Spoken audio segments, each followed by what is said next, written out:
Madam Moderator, Honorable Judges, my most worthy opponents, supporters, good afternoon. Good afternoon. On September 7, 2022, the Antigua Observer reported, and I quote, "The Cabinet of Antigua and Barbuda having met today, all members present, 3 days following the reopening of all schools, public and private, expressing strong condemnation of several schools, both private and public, that discriminates against Rastafarians and those students who wear their natural uniforms." The executive said in a statement, "If it becomes necessary, the Parliament of Antigua and Barbuda will be induced to change policies into law." End quote. This all happened because a 5-year-old girl was refused entry into a class because she was wearing gloves. Today, my colleague and I stand here to propose to you that there should be an elimination of restrictions on hairstyles which exist in school dress codes. Permit me to define the key terms. According to the Oxford Dictionary, elimination is the process of removing or getting rid of something completely. Restrictions are rules or laws that limit what you can do or what can happen. Hairstyles are defined as a style in which somebody's hair is cut or arranged.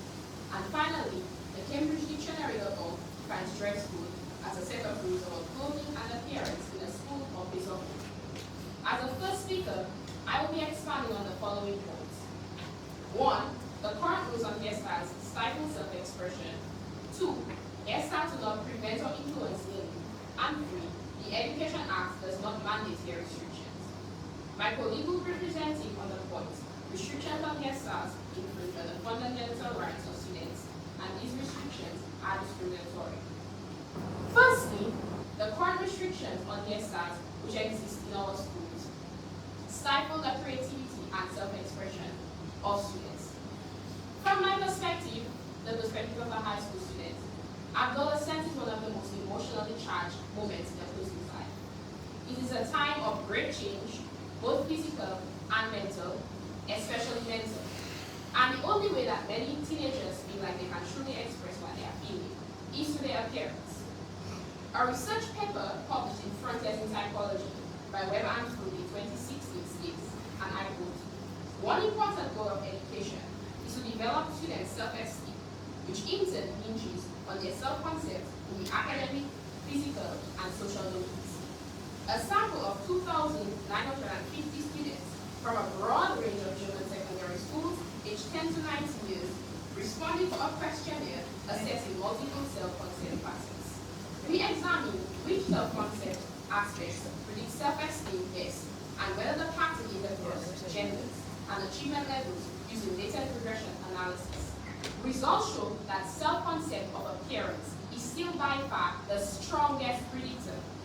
This shows us that appearance plays an important role in the body images of teenagers, and allowing them to wear their hair as they please will give them an emotional outlet that is not only safe but also healthy. Some schools require that all their students wear their hair in the same style or cut. This limits the ability of students to express themselves how they see fit, and it can be particularly distressing for those whose hair is a significant part of their cultural and personal identity. In preparation for this debate, my school conducted a survey across most of the Caribbean's English-speaking islands to find out the number of schools which impose restrictions on hairstyles, the students' views of these restrictions, and the impact of these restrictions on their learning. Out of the 259 respondents, 235 or 90.7% responded that their school had restrictions on hairstyles, and the effect on self-expression was one of the most popular reasons for the need for elimination. All across the world, government policymakers, educators, stakeholders, psychologists, and most importantly, students and parents are all echoing the same thing that we are saying today. There is a need for the elimination of the restrictions on hairstyles in schools. To be honest with you, my most worthy opponents, I find it a little hard to believe that you yourself are not disturbed by how there is little to no room for self-expression in our schools. Isn't it strange how we come in, when we should get dressed in the morning, we have to turn off who we are and how we feel and conform to a set rules. Yet, when we sit in our classes, we have to switch on our individuality and give authentic responses based on how we feel, switch on, switch off. My second point is that a student's hairstyle does not prevent him or her from learning. Madam Moderator, have you ever heard of any case in point where a student has somehow been unable to learn because of the way their hair was styled? I have searched high and low, and I've yet to find any proof that a student's hairstyle somehow results in poor academic performance. What I have found is that there's an inconsistency in school rules related to hairstyles, and what is acceptable in one school is unacceptable in another. SMA has been featured among the top performing schools in the CSEC exams. Some of the boys who sat the exam had the hairstyle referred to as fades, but they still excel. My school does not allow fades, but for the last 2 consecutive years, males with flat haircuts topped the CSEC results on island. The Trotters and Burtons, past students of the Dominica Grammar School, who all carried their hair locks, were top performers on island. So tell me, judges, what conclusion can be drawn from this? I can hear my opponents whisper that irrespective of hairstyle, students are very capable of learning, and not just learning, but excelling in it. So I'm asking again, what exactly is the rationale for these restrictions on hairstyles, if they do not actually affect students' ability to learn? And please, my opponents, do not come with the view that these hairstyles are somehow distracting, because I have taken up the task of visiting numerous preschools on island. And in preschool, which is considered the most critical stage for learning, you'll find preschoolers with short hair, long hair, twists, locks, boys with ponytails, and the list goes on and on. So if this stage is so critical to learning, and if hairstyles are somehow so distracting, why are there no restrictions on hairstyles in preschools? The same should apply to students at all levels of education. According to Guyana's Minister of Education, Honorable Manichan, and I quote, rules restricting hairstyles do not affect the curriculum in any way, but instead pose a confidence issue, a self-esteem issue. My most worthy opponents, rules restricting hairstyles do not affect the curriculum in any way. Instead, it stifles the creativity of students, their identity, and stops them from expressing themselves. In November 2020, Yale University conducted a study which proved that hairstyles can boost your confidence. This added confidence boost will allow you to feel more strongly about yourself, and may even help you to face new challenges that you thought were super difficult before. Changing things up with a hairstyle is a great way to boost confidence and self-esteem, and this positively impacts your learning. This, my most worthy opponents, should be the main focus of students, your ability to learn. My third and final deposit in this argument is probably the most important. The Ministry of Education and the Education Act has no clear guidelines for hairstyles in schools. In fact, permit me to quote directly from the Act. In Section 17, subsection D, under the heading Student Responsibility, I quote, every student enrolled in a public or assisted school shall observe standards approved by the Chief Education Officer or Principal, as the case may be with respect to 1. Cleanliness and tidiness of the building, 2. General deportment and the time, and in Education Regulations in the 2011 amended edition, under Section 77, Code of Dress of Students, states, and I quote, every principal of a public or private assisted school shall consult with the Chief Education Officer in determining the uniforms to be used by students at the school, and shall be set up in the schools. End quote. Shocking, right? I know. The Education Act is a governing document for education on our island, and that document does not outline any clear guidelines related to hairstyles. This means two things. 1, students are left to be controlled based on the stereotypes, preferences, and separate worldviews of educators and school boards. And 2, that the governing education body in our country does not see the necessity of imposing these restrictions, since it has no actual bearing on education. If you scan through the Education Act, you'll find clear guidelines for almost every other topic, but the guidelines which we are debating here today are not clear. In fact, honorable judges, an official from the Ministry of Education shared that principals were recently reminded to be careful in their impositions of hairstyle restrictions on students, since it is not backed up by any actual policy.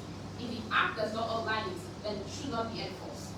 Let me remind you, restrictions on hairstyles in our schools should be removed because it limits self-expression, do not prevent learning, and are not supported by the governing bodies of education or the Education Act. Thank you. Good afternoon to all, honorable judges, Madam Moderator, my valuable colleague, and my worthy opponents, and you, the audience. Pleasant good afternoon. I stand before you today to debate the topic that there should be an elimination of restrictions on hairstyles which exist in school dress codes. In solidarity with my colleague and with solid evidence, I promise to convince you that there should be an elimination of it, that there should not be an elimination of restrictions which exist in school dress codes. According to the Oxford Dictionary, elimination can be defined as the complete removal or destruction of something. According to the Collins Dictionary, a restriction is an official rule that limits what you can do. Hairstyle, according to the Oxford Dictionary, is defined as a particular way in which one hair is styled or cut. A school, according to that same source, is an institution for educating pupils, while a dress code is a set of rules specifying the required manner of dress. Therefore, the topic at hand can be a safe belief that there should be a removal of rules which limits the way a pupil can style his or her hair in a learning institution. My colleague and I are in strong disagreement with this topic and shall prove to you why there should not and should never be an elimination of restrictions which exist in the school's dress codes. I shall expound on the fact that hairstyle keeps a uniform setting and the fact that these hairstyles prepare students for the professional world, while my partner shall discuss how these hairstyles can cause distractions and may lead to unhealthy competition and even bullying. Ladies and gentlemen, we ought to keep into consideration that an institution is formed because a goal needs to be reached. No matter the type of institution, clear expectations and standards needs to be established for the whole community to help the community reach its common goals. In order for this to occur, there must be a set of rules and regulations to be followed. In schools, one such rule deals with the dress codes on students' hairstyles. Madam Moderator, according to Professor Mohammed Kalbi, in an article entitled A Survey of the Effective Factors in Students' Adherence to University Dress Code Policy, states, quote, one of the social functions of dressing is its identification capacity, because type of dressing represents a society's traditions, values, and beliefs. Close quote. This means, therefore, that viewpoints, norms, and values are the particular dimensions of culture which are reflected in one's appearance. In an attempt to achieve a uniform school with strong cultural values and norms, and to help in the creation of the identity of the school community, management specifies rules and regulations, including restrictions on hairstyle. For example, St. Mary's Academy Code of Conduct states that dress code serves as a reminder that we represent the St. Mary's Academy. It goes on to say that hair must be well groomed, well combed, no plaits, no rough tops, curls, or designs are allowed. And it should not be more than half an inch in height and should not touch the collar of the shirt. These regulations guide its members and bring all students to a level ground. In the absence of restrictions on hairstyles, students will be free to wear whatever hairstyle they please without the consideration of the values of the school and the identity in which it would like to portray. My worthy opponents, we both attend church schools, so are you insinuating that schools like ours, which value modesty, self-respect, and dignity, should remove restrictions on hairstyles? We all know the popular saying, give a person a foot and they will take a mile. If students are allowed to come to school with whatever hairstyle they want, whether they may be mohawks, long hair, dyed hair, colorful waves, derogatory symbols in their hairstyles, would that be in keeping with the values of our schools? To develop a person holistically? Would we truly be identified as men of St. Mary, or in your case, girls of awful Waldron Seventh-day Adventist School? These hair restrictions are only meant to set clear expectations and standards as to what is acceptable in the school setting and to create identity and rightly doing so. Furthermore, my most worthy opponents, the hair code helps prepare students for the professional world. Madam Moderator, My opponents may want you to believe that people become employed merely because of their abilities, skills, and experience, and not because of their hairstyle. But, like it or not, this is far from the truth. In the world of work, appearance is important, and your hairstyle forms part of your appearance. Most jobs require individuals to be well-groomed, but personal grooming cannot be limited to what you wear, as neglecting personal hygiene and hairstyles can ruin the image in which one wishes to present. The expression, first impressions are lasting impressions, cannot be more evident when an individual presents himself for an interview. Most employers form a first impression of the candidate during the first few seconds of a meeting. According to Kenneth Bird, co-founder of Centric, in an article entitled "Does Hairstyle Matter in an Interview?" says, the truth is that your hairstyle does matter in an interview. Others' perception of you is not only shaped by your past accomplishments and answers to interview questions, but it's also shaped by how you look, whether you're wearing formal clothes, and how your hair is styled.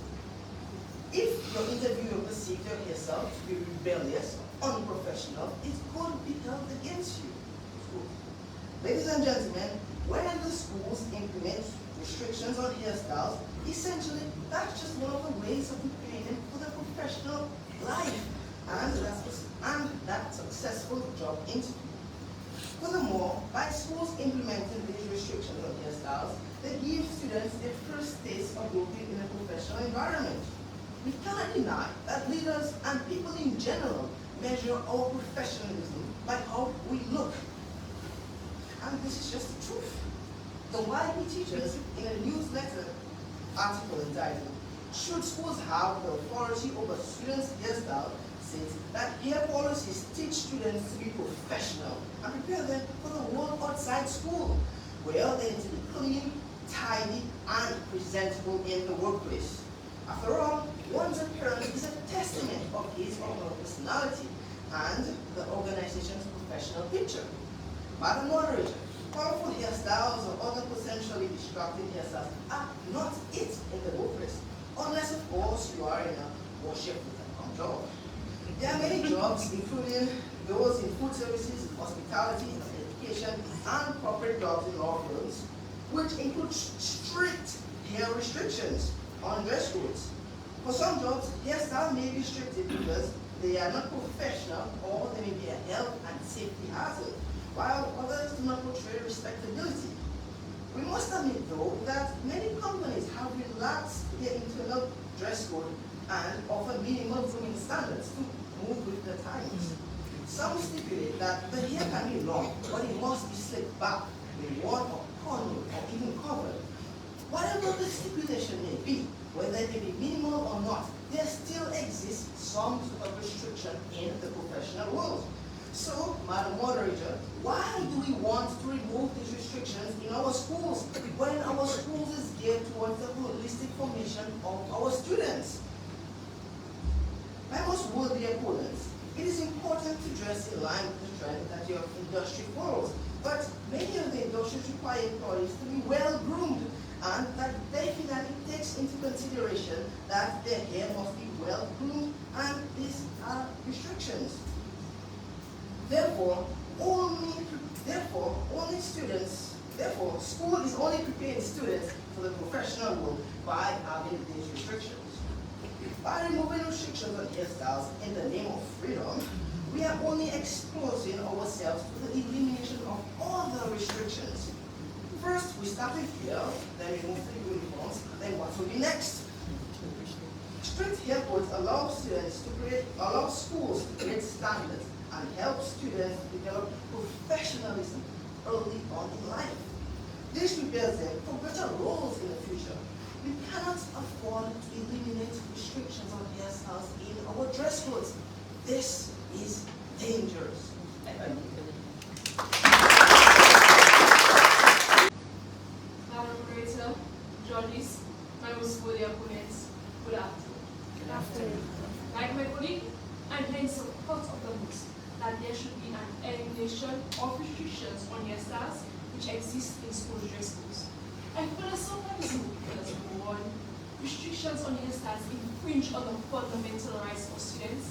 And number two, restrictions on hairstyles are discriminatory. Firstly, we'll examine how restrictions on hairstyles infringe on the fundamental rights of students. Rights inherent to all human beings, regardless of age, gender, nationality, ethnicity, religion, etc. Therefore, restrictions on hairstyles infringe on students' religious rights, cultural expression, freedom of expressions must, and I repeat, must be eliminated from school dress codes. In the school dress codes, emphasis should be placed on the neatness and cleanliness of the hair and not on the hairstyle. Judges, please remember your points that rights and freedoms are crafted in such a way that one individual rights are not infringed upon, and nor do they infringe upon the rights of others. However, one may ask, how does restrictions on hairstyles infringe on the students' rights? The answer is simple. By restricting hairstyles in school dress codes, they show lack of understanding and respect for one's cultural expressions, freedom of expressions, and religious rights. Madam Moderator, let me reiterate, hairstyles are part of one's race, one's culture, and one's religion. And by ordering students to wear their hair otherwise, is fostering an environment of exclusivism instead of an inclusive one. To make matters worse, students are being denied their rights of education because of the hairstyle. My most worthy opponents, in this day and age, do you really think that students should be denied an education because of the hairstyle they wear? However, in August 2020, the Supreme Court ruling banned adult flocks from entering a Kingston primary school in Jamaica. And in September 2022, a student with flocks was prevented from entering her class in Antigua on her very first day. The fact that students cannot gain entry into an educational institution because of a particular hairstyle means that they are being denied their rights to an education. A right held up in the Constitution but denied at schools. And to add insult to injury, there is no uniformity in these dress codes in schools in Dominica, in the Caribbean, and even further fields. And like my colleague said, these restrictions are not even supported by the Education Act. That's why on June 14, 2021, the Jamaica Gleaner published an article captioned, and I quote, MOE warns against the barring of students over hairstyles. On March 13, 2022, the Guyana Chronicle issued a story moving forward with the changing of schools' hair rules. And on April 22, 2022, Barbara's Today reported, I quote, Education Ministry to review schools' hairstyle policies, end of quote. That's because schools are left to impose their restrictions based on their whims and fancies, which they think are necessary. So my brother is denied an education at SDA, your school, because he has locks, but is accepted with his faith. He is accepted at grammar school with both his locks or his faith, but is denied access at my school with either. Even at the West High School, if a girl with blonde hair dyes it black, nothing will be done. But if a girl with black hair decides to dye it blonde, she'll be sent home immediately to dye it back to its original color. Teachers now have an extra burden being placed on them to examine even down to hair color. But what is the rationale for these restrictions if one school has it and the other doesn't? This brings me to my second point.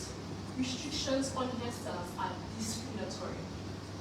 Many of the restrictions pertaining to hairstyles in school dress codes affect specific students, especially black students, because of the way they are designed. This often results in unlawful, indirect discrimination. Indirect discrimination happens when a school applies a policy which puts students having a protected characteristic, like example, race or religion, at a disadvantage compared to students who don't share that characteristic.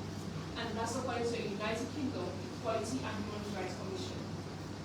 My dear friends, do we want to wait for what's happening in the United Kingdom and the US to happen to us here in Dominica, where students like Jet Hawkins took their school to court because they were banned from wearing hairstyles like covers for boys, having locks, or being prevented from wearing cultural headwear on the school's premises?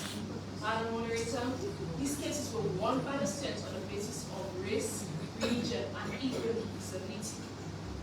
The court ruled that the students will be indirectly discriminated against and that the school should amend their policies. Though, I know that my opponents may just argue that exceptions can be made. For example, those students who undergo cancer treatment be allowed to wear wigs, scarves, or hair wraps. Muslims be allowed to wear their hijabs. Black students be allowed to wear the African heritage hair wraps. But how does one determine where and when these restrictions, these exceptions should start or end? Who really is the authority on this? What bases are going to be used to determine what are acceptable exceptions and what are not? Madam Moderator, in an effort not to discriminate, there is always going to be exceptions. Exceptions will become the law. Members of the opponents, for almost all the hairstyles students wear, exceptions have to be made. If not for religion, for race. If not for culture, for sickness. Therefore, in an effort to say that one, not so, but that all of our students are being treated equally and are not discriminated against, and that two, in an effort to say that no rights of all students are infringed upon, you must agree that restrictions on hairstyles in the school rules must be eliminated. Thank you. Good afternoon to all. I rise today to support my colleague and to further prove to you that there should not be an elimination of restrictions on hairstyles which exist in schools. My colleague has already proven to you that how hairstyles provide a uniform and cultured setting and the fact that having hairstyle restrictions imposed on students prepare them for the professional world. I will now demonstrate how various hairstyles will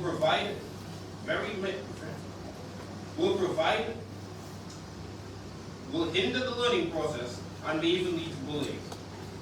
Madam Moderator, my esteemed judges, an elimination of restrictions on something which seems as simple as a hairstyle may be in fact a major cause for distraction. The removal of restrictions could mean that students can come to school however they please, with long hair, short hair, colored hair, a mohawk, maybe even weaves, locks, or wigs, and any other extravagant or bold thing that they so desire. Let's be honest, what would we expect to happen in a setting like that, when all of these things become permissible? Allowing students to be unrestrained in their hairstyles will undeniably lead to students who will be so preoccupied with their classmates' hairstyles that they will no longer focus on their own schoolwork. Instead, they will focus more on the hairstyles of others, or perhaps even their own. They may lose focus on their work, forget to study in preparation for the hairstyles of tomorrow, and may spend time affixing their hair. Think of it, my dear opponents. You're sitting in a class, and your classmate comes to school in a 22-inch human Brazilian wig, and it's impeccably looking. You simply just would not want to take your eyes off of her, and you would want to know where you could get such a look just for yourself. And you may even forget you're in a classroom. Or let's say one of your classmates comes to school in a flaming burnt orange hair, and another one with the half of his head shaved off. What would your first reaction be? Of course you would burst into laughter. And your teacher would be unable to control the staring, the laughing, and the jeering that would certainly ensue. What if a student decides to come to school with his hair straight up to the sky, like Bart Simpson, and he sits in front of you, and you cannot see the teacher or even the blackboard? Isn't this a hindrance to your academic progress?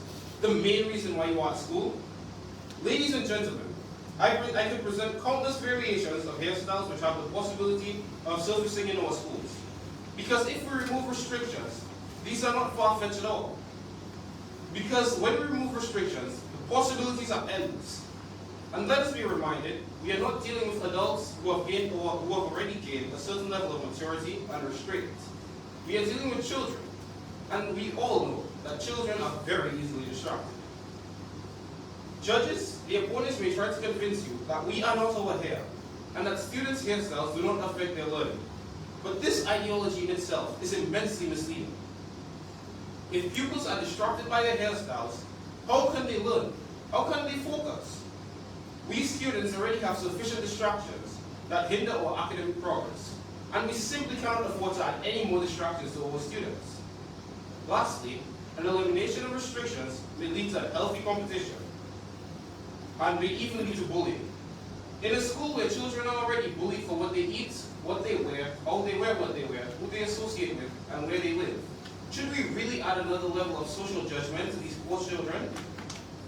While others may think that something that people won't care about as something as small as hairstyles, I can assure you that when we allow students to self-express, that this may certainly occur.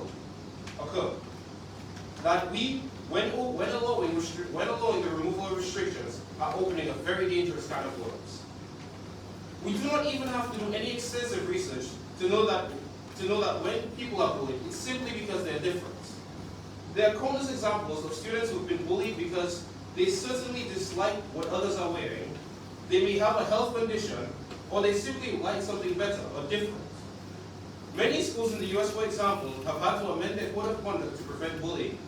According to the WNC News article entitled "Bullying Rules Now Apply to Students' Hairstyles at the Charlotte Mecklenburg Schools," in 2021, the Charlotte Mecklenburg Schools in North Carolina updated its students' code of conduct to prevent bullying and discrimination on the basis of appearance. Is this really what we want to achieve? Allowing students to get creative will result in a massive rise in bullying, causing plain, mean comments and nicknames, which consequently lead to serious problems. The book entitled "Bullying in School," written by Al-Ali, states that bullying in school not only affects students' physical, emotional, and psychosocial lives, but it also affects their learning and academic achievements. Theoretical and empirical literature has also supported the direct association between bullying in students' academic achievements and learning. All in all, the restrictions of hairstyles are a cornerstone in the maintenance of order and discipline in our schools. Removal of these restrictions may have disastrous consequences which are not needed in the slightest. My most worthy opponents, you are trying to convince us that students should be free to express themselves. But at what cost? Is it at the cost of students trying to learn and being bullied for what they like? Or is it at the cost of their academic success, which parents are making countless sacrifices for? Or do we want to run the risk of creating students who are unfit for the professional world? By removing restrictions in the schools, dress codes, we will be adding one more nail to the coffin of our educational system. And we simply cannot allow this to happen. We rest our case. That you did. We observed that both teams did an impressive level of research. It was also very impressive that you actually cited authority, which is a very important thing. You actually reminded all the listeners that it's useful to use authorities to make decisions. You also reminded the listeners that it's very useful, very important to draw on case studies. We noted that you referenced case studies that were very culturally appropriate, meaning that you were dealing with the situations of hairstyles in the Caribbean and the people who are largely of African descent, and you actually referenced Caribbean case studies. So that was very, very appropriate and very, very impressive. One team scored 668 points out of a possible 780 points, and another team scored 646 points out of the possible 780. The team scoring 668, the winning team is the Afro Waldron.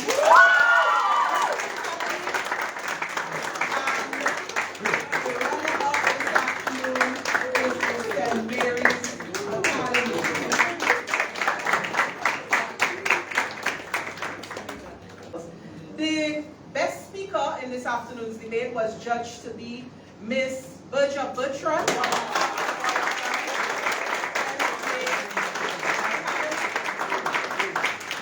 And the best rebuttal was judged as Mr. Ajanaya Kazmi.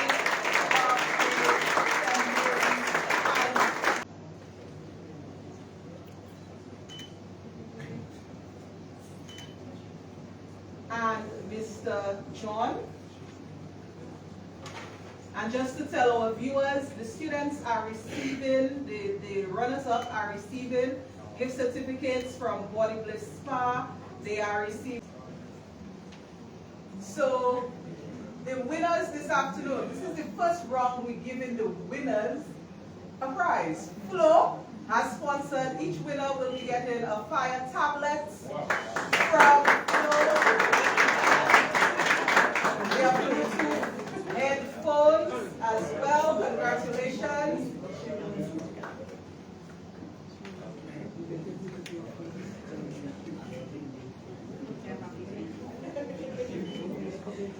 And the best speaker, Ms. Waldron, also receives a trophy for winning that award. Best speaker is afternoon today,